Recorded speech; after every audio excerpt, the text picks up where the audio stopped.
اعوذ باللہ من الشیطان الرجیم، بسم اللہ الرحمن الرحیم۔ آج کا ہمارا ٹاپک ہے جہاد کا تعارف، اہمیت اور اس کی اقسام۔ جہاد عربی زبان کا لفظ ہے جو جہد سے ماخوذ ہے۔ اس کے لغوی معنی ہیں محنت و جد و جہد، انتہائی کوشش و جستجو کرنا۔ اللہ عز و جل کی رضا خاطر ہر وہ جد و جہد، کوشش کرنا جو اللہ کے دین کی سربلندی، حفاظت، ملک و ملت کے تحفظ و دفاع کے لیے ہو، نیز ہر وہ کوشش و جد و جہد جو معاشرے کی اصلاح کی خاطر نیکی بھلائی کی ترویج کے لیے ہو اور برائیوں خرابیوں کو ختم کرنے کے لیے ہو۔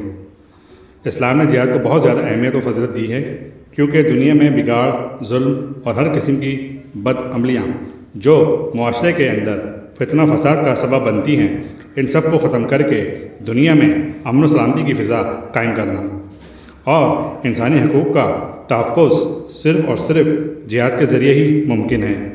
ارشاد باری تعالیٰ ہے، جس کا ترجمہ ہے، اور اللہ کی راہ میں جہاد کرو اپنے مال سے اور اپنی جانوں سے، یہ بہتر ہے تمہارے حق میں اگر تم علم رکھتے ہو۔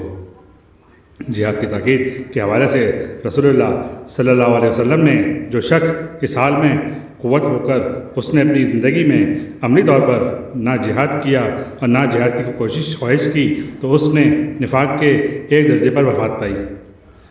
انسان کو اللہ تعالیٰ کی اطاعت و عبادت سے جو اندرونی قوت روکتی ہے، وہ اس کا نفس امارہ ہے، جو انسان کو گناہوں، برائیوں اور نافرمانیوں کے لیے ابھارتا ہے، جن میں خود پسندی، بغض، غیبت، جھوٹ اور بد کلامی اور دیگر نفسانی خواہشات کا مسلط ہونا، جو انسان کے اعمال و کردار کو بگاڑ کر رکھتے ہیں۔ اس نفس امارہ پر قابو پانا جہاد کے زمرے میں آتا ہے۔ قرآن مجید میں ارشاد باری تعالیٰ ہے، جس کا ترجمہ ہے، اور جو اپنے رب کے سامنے کھڑے ہونے سے ڈرتا رہا اور اپنے نفس کی خواہشات سے خود کو روکے رکھا، تو اس کے لیے ہمیشہ رہنے والی جگہ جنت ہے۔ نبی اکرم صلی اللہ علیہ وسلم نے اس شخص کو جو اپنے نفس پر قابو پاتا ہے، اسے مجاہد قرار دیا۔ مجاہد وہ ہے جو اپنے نفس کے ساتھ جہاد کرے۔ بعض روایت میں نفس کے ساتھ جہاد کرنے کو جہاد اکبر کہا گیا۔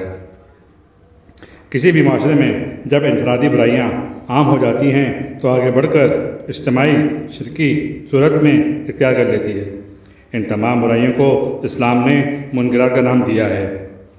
چونکہ اسلامی معاشرہ باہمی خیر و فلاح کے اصول پر قائم ہے، لہذا ہر وہ عمل جو معاشرے میں بگاڑ پیدا کر دے، اسلام نہ صرف اسے رد کرتا ہے بلکہ مومنوں کو اسے مٹانے کا حکم دیتا ہے۔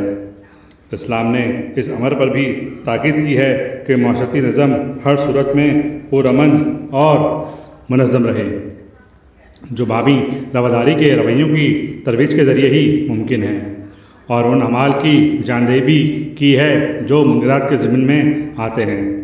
ان معاشرتی منکرات میں ظلم و زیادتی، چوری، لوٹ مار، لسانی قومی امتیازات کی بنیاد پر رویے، جھوٹی گواہی، زیادتی اور رشوت ستانی، ملاوٹ اور نابتول میں کھوٹ، فاسد رسومات، حقدار کی حق تلفی، دیگر منکرات وغیرہ شامل ہیں۔ اسلام میں معاشرے کے ہر فرد کی ذمہ داری ہے کہ وہ منکرات سے خود بھی بچے اور دوسروں کو بھی بچانے کی کوشش کرے۔ یہ کوشش انفرادی بھی ہے اور اجتماعی بھی ہے۔ منکرات کو ختم کرنے اور اصلاح معاشرے کے لیے قرآن مجید نے مختلف اسالیب ذکر کیے ہیں۔ کہیں امر بالمعروف نہی عن المنکر، کہیں دعوت و ابلاغ اور کہیں تواصی بالحق و صبر کا نام دیا گیا ہے۔ امت کے ہر فرد کو اپنے بساط کے مطابق یہ فرائضہ انجام دینا ہے۔ رسول کریم صلی اللہ علیہ وسلم کا ارشاد مبارک ہے، تم میں سے کوئی شخص منکر کو دیکھے تو اسے چاہیے کہ اس کو اپنے ہاتھ سے دور کرے، اگر ہاتھ سے دور نہیں کر سکتا تو زبان سے، اگر زبان سے نہیں کر سکتا تو اپنے دل ہی میں اس کو برا سمجھے۔ علماء نے اس حدیث کی تشریح میں لکھا ہے کہ منکرات کو قوت و طاقت سے مٹانا حکومت کی ذمہ داری ہے۔ زبان و قلم سے علماء اہل قلم کی ذمہ داری ہے، اور امت کے ہر فرد کی ذمہ داری ہے کہ برائی کو برا سمجھے اور اس سے اجتناب کرے۔ اسی طرح اسلام نے اس بات کی بھی تاکید کی ہے کہ مومن خود بھی حق پر قائم رہے، حق بات کہے، دوسروں کو بھی حق پر قائم رہنے پر آمادہ کرے اور حق کی سربلندی کے لیے کوشاں رہے۔ اسی عمل کو افضل جہاد کہا گیا ہے۔ رسول اکرم صلی اللہ علیہ وسلم نے فرمایا، ظالم حکمران کے سامنے حق کہنا افضل جہاد ہے۔ جہاد بالسیف یعنی تلوار سے جہاد، اس سے مراد یہ ہے کہ اگر کوئی دشمن قوت کسی اسلامی ملک پر حملہ کر دے تو اس ملک پر اپنی سرحدوں اور شہریوں کی دین، ایمان، جان و مال، عزت آبرو کی حفاظت کے لیے قتال فرض ہو جاتا ہے۔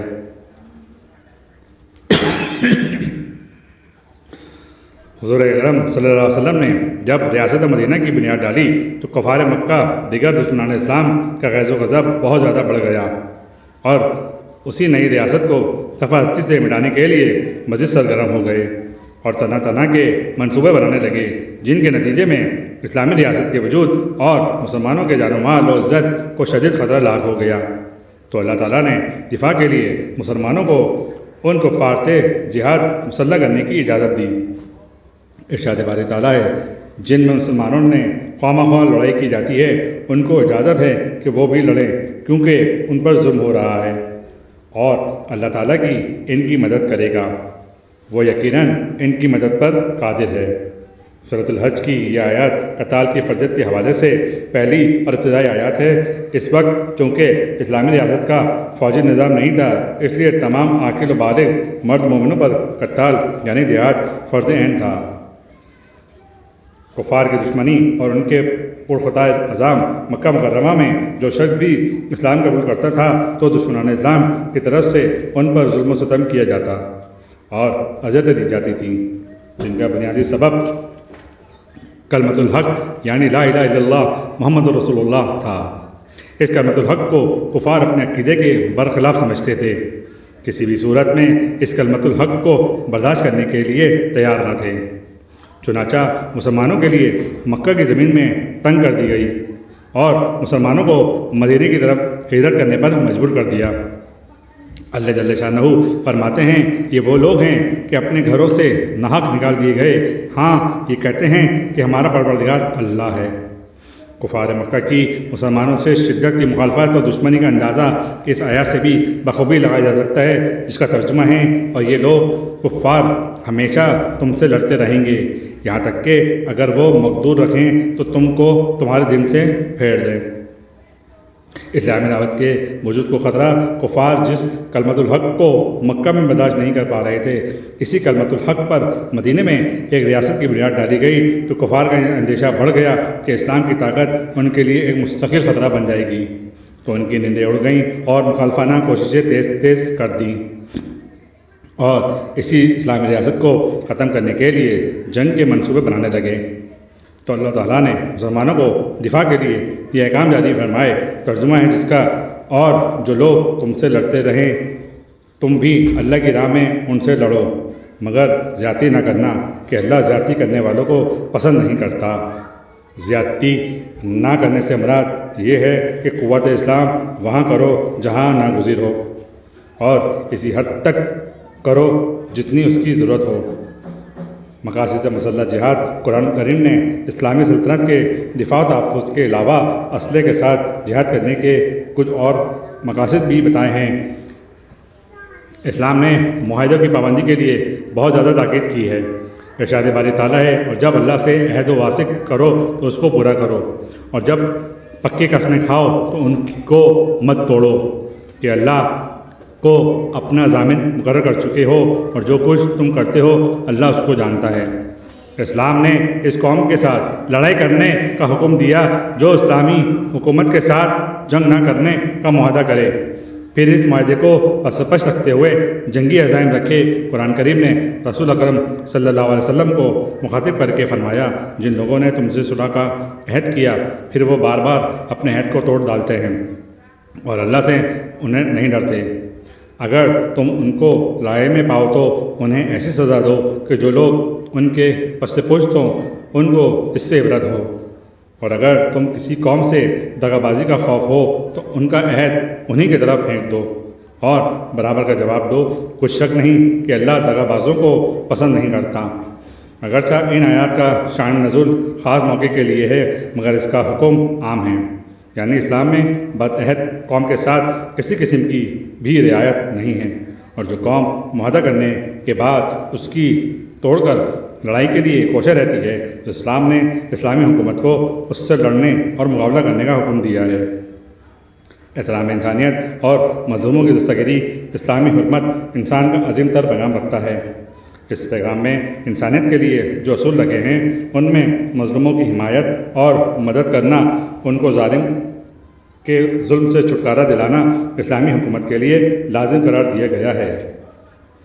سورۃ النساء میں اللہ تعالیٰ فرماتا ہے، جس کا ترجمہ ہے، اور تم کو کیا ہوا کہ اللہ کی راہ میں ان بے بس مردوں، عورتوں اور بچوں کی خاطر نہیں لڑتے جو دعائیں کرتے ہیں کہ اے پروردگار، ہم کو نکال کر کہیں اور لے جا اور اپنی طرف سے ان کو ہمارا مددگار فرما۔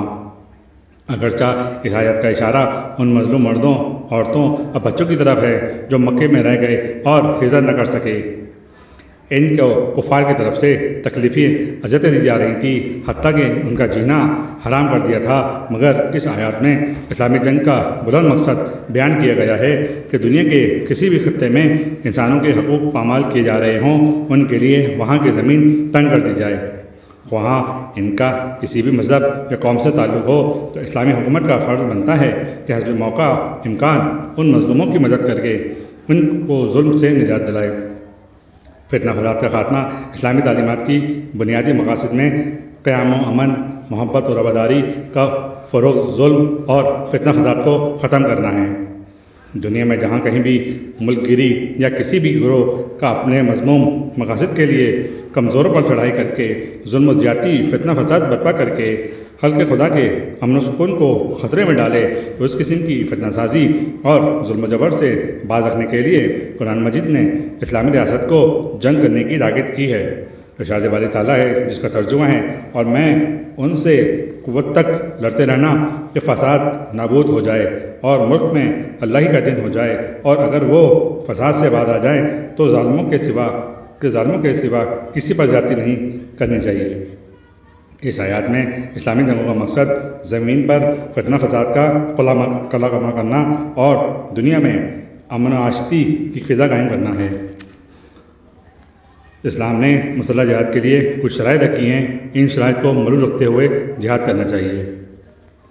مسلح جہاد کی پہلی شرط یہ ہے کہ وہ صرف اللہ کے دین کی سربلندی کے لیے ہو۔ مسلح جہاد کی دوسری شرط یہ ہے کہ قتال کا اعلان ریاست کی طرف سے ہو۔